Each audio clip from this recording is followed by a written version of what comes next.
What soil conditions support the production of high-quality forages, and what role does nitrogen play in forage production?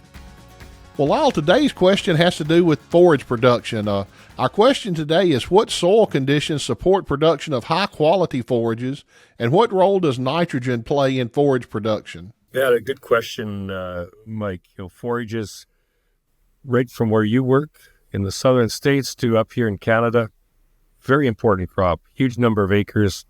We never pay attention to them.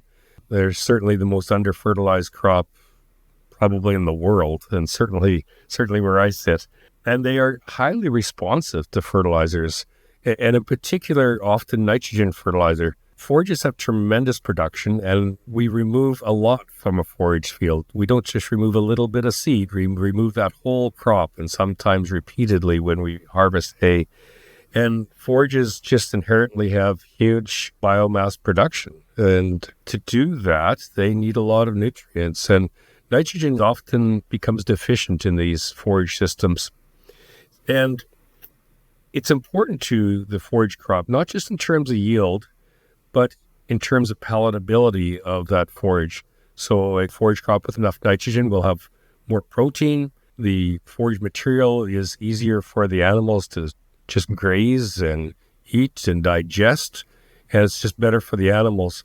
And another factor that I think that we often forget, especially when we're grazing that forage production in a pasture situation, is that if animals are in a pasture, a paddock that has good forage production, perhaps because of nitrogen application, it means it's less stressful to the animals. They don't have to move around as much. You might not have to load them up and move them off to the next pasture. And you gain production not just because of higher hay production, higher pasture production, but also because of reduced stress to the animals. When the animals are moving around, they stop eating. When they're moving around, they're stressed.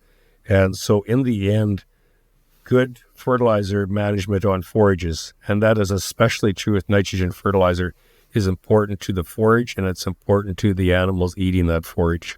Great information, Lyle. The less steps that animal has to take during the day, the less of that forage they're going to be working off. They're exercising just like we are. So the fewer steps I have to take to get to the dinner table, the more weight I can gain, and I seem to do a great job doing that.